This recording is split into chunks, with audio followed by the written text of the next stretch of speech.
temps de parler du besoin d'amour.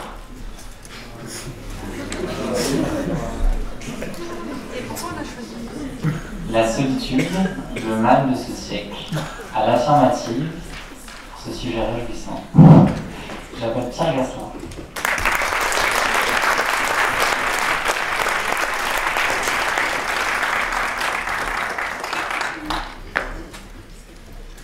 Très chers membres du jury, cher public, presque cher contradicteur, bonsoir.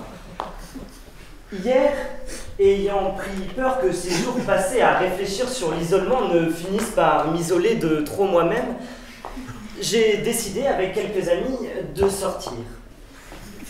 Par un hasard un peu forcé, je me suis retrouvé en boîte de nuit. Et là, encore une fois, elle était là. Elle était là, la solitude.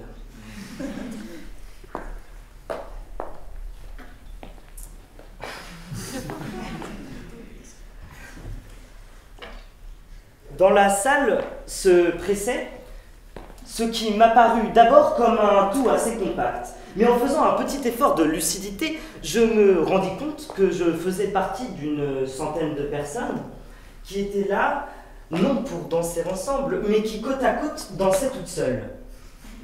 Pas de valse, pas de polka, pas de mambo, pas de cha-cha-cha. Aucune danse nécessitant le concours de deux personnes. Aucune personne ne nécessitant personne pour danser. Chacun dansant avec sa propre solitude. Vous me direz, avec raison, que la solitude n'est pas le propre des boîtes de nuit, que les romantiques déjà l'avaient célébrée sous le joli nom de mélancolie, qu'elle est, dès notre naissance, attachée à notre condition, puisque nous naissons un, parfois plusieurs, mais jamais ensemble. Là où nous pouvons mourir ensemble, mais toujours tout seuls. Cependant, il me semble qu'aujourd'hui, cette solitude a changé de visage, qu'il n'est plus possible maintenant de choisir la solitude, et qu'elle est nécessairement subie. En effet, la solitude est partout. Elle est dans les villages. Lorsque le café et le triptyque qui l'accompagnent, église, école, mairie, brillent par son absence. Répertorier les ruines de ces lieux de sociabilité nous prendrait des heures. Ils avaient pourtant le mérite de permettre leur rencontre et d'offrir une alternative à l'isolement. Elle est aussi au plus profond de nous. Et c'est ce que révèle cette relation intime que nous avons nouée avec les écrans qui nous entourent. Nous brandissons notre portable dans un bus, dans notre lit, avant de dormir, sous une table de cours, avant d'écrire, pour échapper à l'instant, pour tromper le quotidien, pour ne pas se retrouver seul avec soi-même. Frénétiquement, nous confions à des algorithmes le soin de parer cette solitude.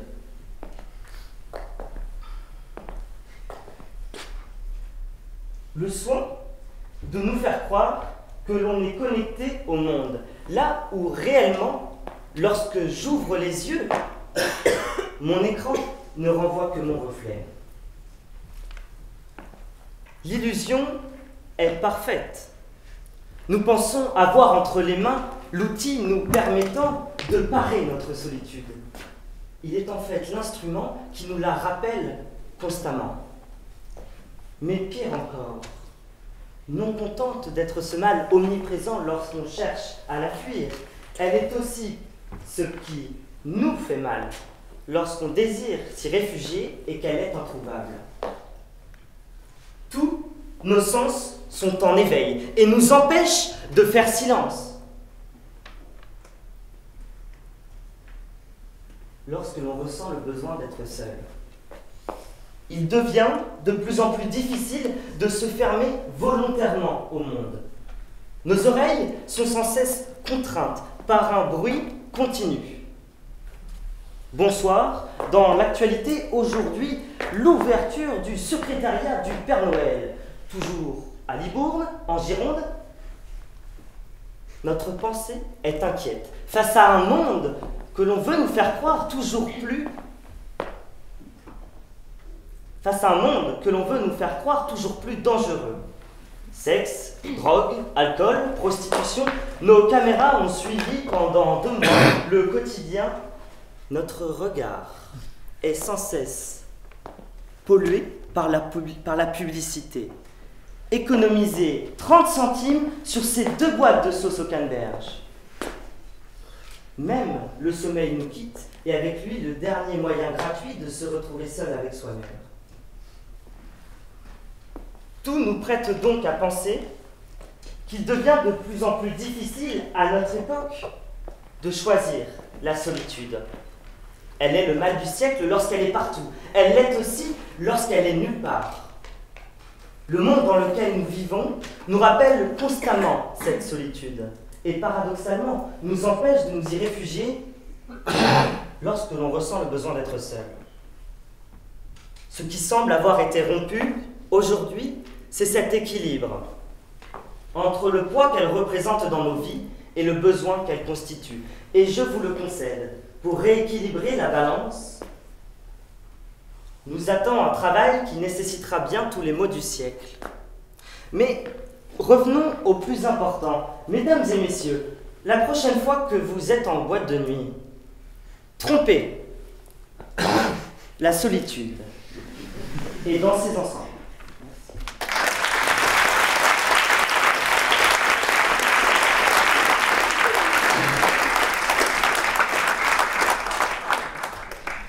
À la négative, j'appelle Adrien Mdala Badiata.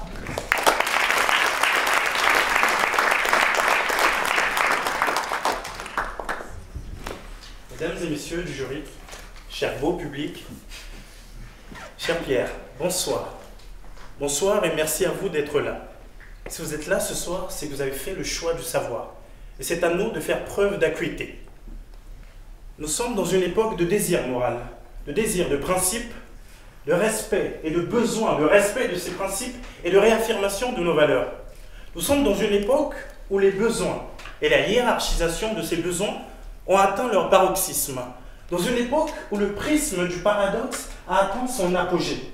Et en effet, il est paradoxal de voir et d'avoir tout autour de nous une multitude de moyens de communication avec l'autre qui n'est pas nous, mais de se sentir toujours seul, d'avoir ce besoin d'être seul, aussi seul et parfois frénétiquement seul. En Angleterre, en 2016, un ministère de lutte contre la solitude vit le jour. En France, il y a pléthore d'associations de lutte contre la solitude. SOS Solitude, Association française des solos et tant d'autres. Mais rien n'y fait. La solitude continue à gagner du terrain. Selon la Fondation de France, 12% sont concernés par la solitude. 12%. Est-ce que ça voudrait dire que les 88 autres ne le sont pas? Eh bien non. La réalité, elle est tout autre. La réalité, c'est que 100% des Français sont concernés par la solitude. Nous sommes tous concernés par la solitude. Vous autant que moi autant que vous, et Pierre, visiblement plus que nous.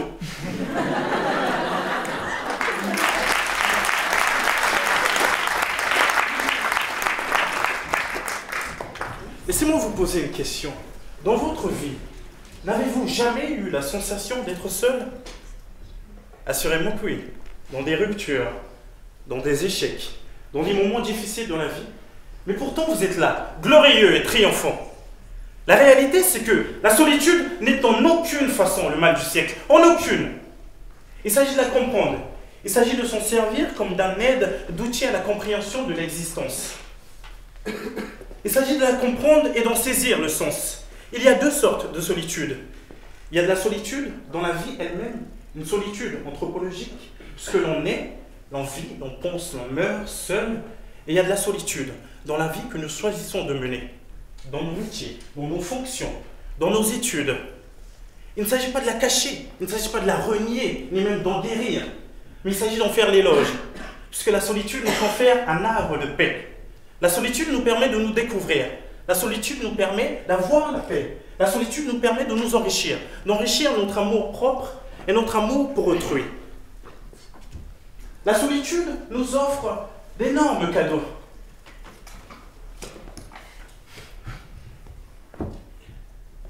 Christian Baudin a écrit dans Une grâce de solitude que la solitude et l'amour sont comme les deux yeux d'un même visage. Les deux yeux d'un même visage. Dans la solitude, ce n'est plus ce moi égoïste, insignifiant et surmoi, mais ce jeu qui s'affirme, ce jeu de je suis libre, je suis indépendant. Et ce jeu qui va se transformer petit à petit en nous. À nous aimants, à nous amoureux, à nous rassembleurs et unificateurs. Ce nous qui appartient à l'humanité. Souffrir de la solitude est un problème. Elle devient un problème et elle est un problème puisque cela voudrait dire que l'on n'a pas compris ce qu'elle est, véritablement. Albert Camus a écrit dans L'envers et l'endroit que si la solitude existe, ce que j'ignore, on aurait bien le droit, à l'occasion, d'en rêver comme d'un paradis. C'est ce que je vous parlais tout à l'heure quand j'évoquais l'havre de paix. Jean-Jacques Goldman chanta « Je marche seul, sans témoin et sans personne ». On retrouve là l'idée de la marche solitaire. Pour les croyants, le salut est individuel. Pourquoi? Comment une si grande bénédiction serait individuelle? Eh bien, c'est peut-être pour vous rappeler, pour nous rappeler cette grande richesse que vous avez tous. Cette grande richesse d'être soi. On retrouve aussi l'idée de la marche solitaire dont fait l'éloge David Le Breton. Cette jouissance du temps. C'est une manière de prendre de la distance. Il y a du bon dans la solitude, mesdames. Il y a du bon dans la solitude, monsieur. La solitude, c'est un moyen de se retrouver, de prendre du temps pour soi et de se retrouver.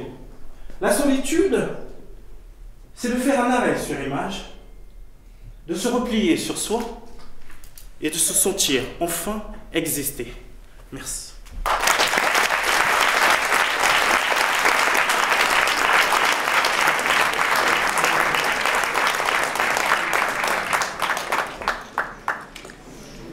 Comme ils l'ont déjà commencé, j'invite les deux débatteurs à se poser des questions. Est-ce que vous Est-ce que vous lisez de la poésie quand vous êtes seul?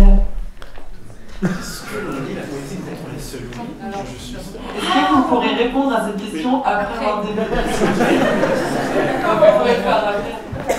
Je trouve que j'ai l'impression que ça serait bien de répondre. Mais t'as des questions pour moi? J'ai des réponses à t'apporter. D'accord. J'ai pas mal de questions par rapport à tout. Tu as dit que c'est impossible de choisir la solitude. Tu le penses réellement? Ben, je pense réellement qu'aujourd'hui, c'est-à-dire dans notre siècle, il est en effet bien plus difficile de choisir la solitude. Et c'est justement sur ça que je bâtissais mon argumentation, ou du moins que j'essayais. C'est le fait que la solitude est plus particulièrement, voire considérablement subie. Donc oui, je pense que c'est très difficile pour les raisons que j'évoquais et que tu as d'ailleurs évoqué toi aussi pendant toute la première partie de ton argumentation. Oui, parce que justement, ma démarche, ce n'est pas de renier la solitude, ce n'est pas de dire qu'elle n'existe pas. Il ne s'agit pas de l'effacer, mais d'essayer de la comprendre. Pour moi, la solitude, en aucun cas, elle est le mal du siècle, parce qu'il y a tant d'autres de mal du siècle. C'est ça. Oui, mais la solitude peut être un parmi d'autres, ce n'est pas... Mais je suis pas d'accord quand tu dis que c'est impossible de choisir, c'est impossible de notre époque de ne plus choisir la solitude. Je pense que c'est beaucoup plus difficile, oui. C'est difficile, mais ce n'est pas impossible. Parce que dans ta démarche, tu disais que c'était impossible. C'est de plus en plus difficile. Mais après, c'est... D'accord, donc tu me donnes raison.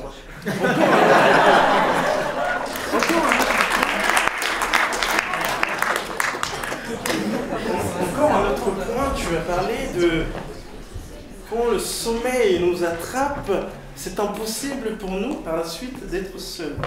Non, c'est le dernier moyen gratuit de se retrouver seul avec soi-même. Le dernier moyen gratuit? Parce que malheureusement, je crois que la solitude est devenue un luxe. D'accord. Et peut-être même de propriétaire. Comment peut-on être seul lorsqu'on a peur? Mais dans des cours ennuyeux, on est seul. Et on l'a choisi, elle est gratuite. Mais je vois absolument pas le rapport.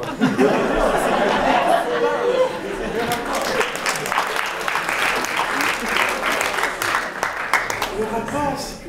Alors maintenant, on va passer aux questions historiques. Vous étiez impatients d'y répondre. Alors, je me suis emballée tout à l'heure parce que la solitude, c'est le propre du poète pour écrire Voilà, donc je vous ai demandé si vous lisiez de la poésie quand vous étiez seul.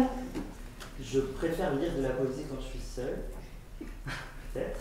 Un jour, j'arriverai peut-être à en lire avec d'autres. Mais... C'est une manière peut-être de conjurer la mort, parce que finalement, la peur de la solitude, c'est la peur d'affronter sa propre mort. Sa propre condition, oui, je pense. Et ça, comme on l'affronte de toute façon seul, autant s'y préparer seul en disant ça. Exactement, c'est ce que disait Montaigne. Il fallait y penser tous les jours pour apprivoiser la mort. Là, c'est un thème un petit peu... Mais c'est pas si loin que ça du bonheur, parce que ça permet d'appréhender une mort apaisée et sereine. Enfin, c'est mon idée. Vous n'avez pas répondu. Si, j'ai essayé d'y répondre tout à l'heure, mais effectivement, on lit de la poésie quand on est seul, mais aussi quand on est accompagné. Surtout quand on l'écrit, je préfère être accompagné pour avoir un avis extérieur. Vous en écrivez? Ah, mais c'est un perdu. Je l'avais deviné.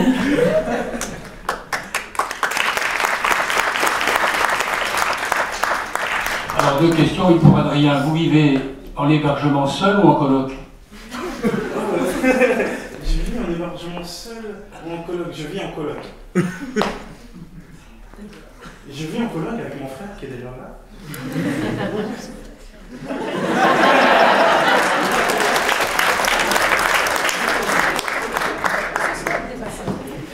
Pierre, que vous inspire l'expression la solitude du chef?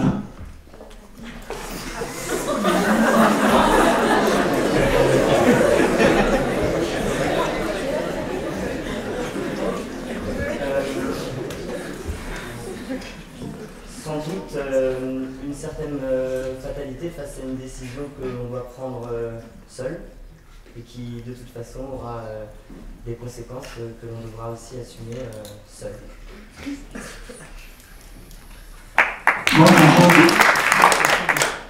Donc le chef décide toujours seul. J'espère pas pour lui.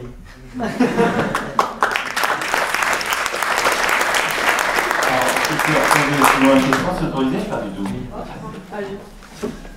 Adrien, tu as parlé d'un ministère donc de la solitude qui a été créé au UK, c'est ça, en 2016. Penses-tu que ce ministère suffira à consoler les Anglais malheureux du Brexit? Et donc, quel est le rôle de l'État dans les soins apportés au mal de ce siècle, qui est la solitude? Quel est le rôle de l'État? Oui. Le rôle de l'État dans le Brexit. Dans la médecine de la solitude. Le rôle de l'État, que ce soit dans la médecine ou bien dans l'éducation ou autre, mais c'est la question qu'on se pose toujours. Tout à l'heure, j'ai rencontré une personne par hasard et qui vient de l'Allemagne. Et cette personne-là, elle est immigrée et elle essaie de demander l'asile en Angleterre. Et elle m'a demandé si le Brexit allait finalement avoir lieu. Et quand je me suis mis à vouloir lui répondre, il a passé tout de suite à autre chose, comme si la réponse ne lui intéressait pas. Donc véritablement, je me pose la question si la réponse nous intéresse et si je donnais une réponse maintenant, est-ce que cette réponse-là pourrait vous satisfaire ou est-ce que cette réponse pourrait vous satisfaire? Je ne pense pas. Donc je préfère me taire.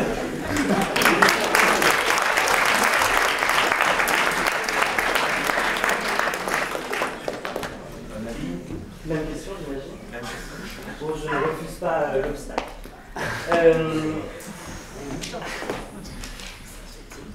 Je pense que l'État a sans doute un rôle à jouer, proportionné, pas forcément d'une intervention mesurée, et comme devrait être un État, c'est-à-dire accompagner et surtout développer ce que la société civile est capable de créer elle-même, une association par exemple, mais agir par ses propres services, y aller avec prudence sans doute.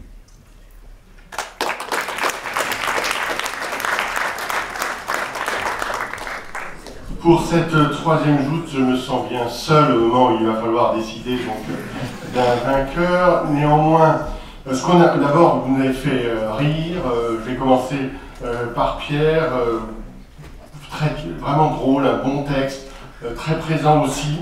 Je dirais, c'est peut-être après aussi dans les questions où à un moment, un petit peu figé. Là, l'adversaire a pris le pas. On vous a senti voilà, en manque d'arguments. C'est un peu dommage, évidemment, à ce moment-là précis de la joute. Mais une bonne prestation. Et puis, on est parti en boîte de nuit. On a bien compris qu'il fallait danser à plusieurs. Des propos qui ont été suivis parfaitement par les membres du gouvernement récemment.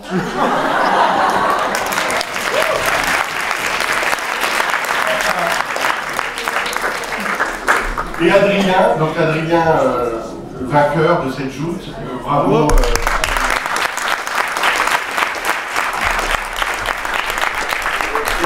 Bravo et excellente présence, un bon argumentaire et une présence aussi dans la salle, dans l'arène, j'ai envie de dire, qui nous a tous marqués, une capacité à s'adresser à la fois au jury, au public, beaucoup de conviction dans les propos, de l'humour aussi, et puis sur le fond aussi, bon, un argumentaire qui nous ont, l'ensemble de ces qualités nous ont convaincus. Bravo.